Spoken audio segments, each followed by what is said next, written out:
McDingin, Zomi, Lengte, number 14, Ming Moy, could be another work Zeni.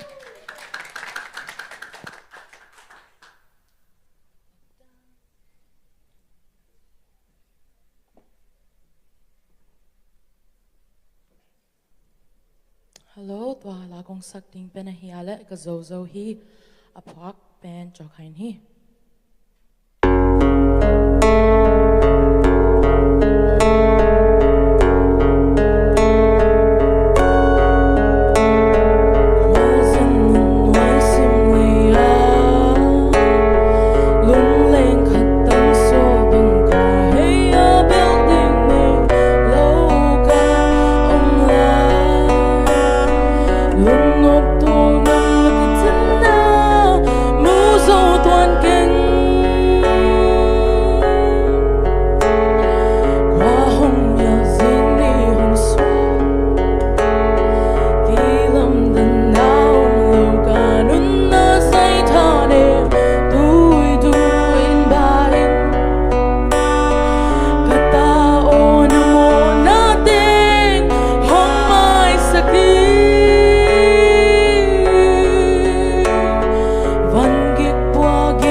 Đồn mai mịt xuân in nung hay cano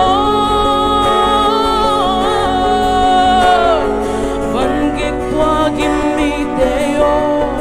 không bay tô đâm na cũng tia đình si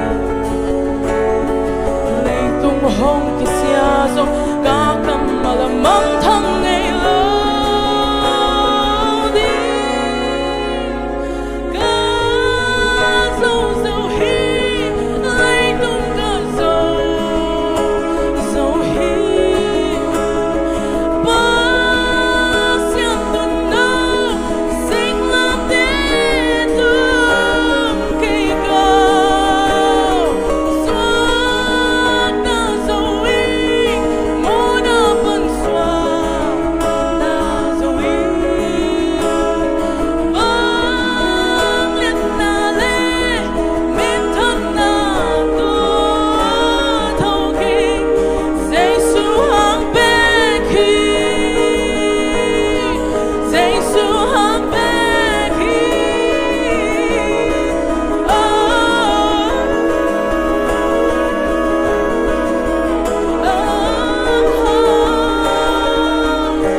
Wow, Ming Moy ong Vic Mick Macmoke. Nasama mahi. Sia siam kup dong ina comment ong piak sak ding hi. Hello Ming Moy, kituang non mo. i suakta na kisaya suakta zo chi la sai te Heaven, pasian pat navel swak tang ya ding eh. suakta ma lungdam hoi la hoi pi hi na hi la pen kidem na akinei te kisagi ge la khat hi mo ke bang hang yam chi le musicality hoi tak ki streamline event hi line mo toy manina la ki sakchang a musical test tua aki feel thei khat runs ai manina ila ki sakchang I nuam ki sign to chiang zong obol thei na ding tam evem thon kala ai zong ornamenting ai zong punch tua atuam tuam te ong dok thei na ding la khat hi chi kong gen nuama na stage present zong hoi mama in na mallo nala mallo kip mama hoi mama in to lampanga a hoi hi chiong gen nuaming in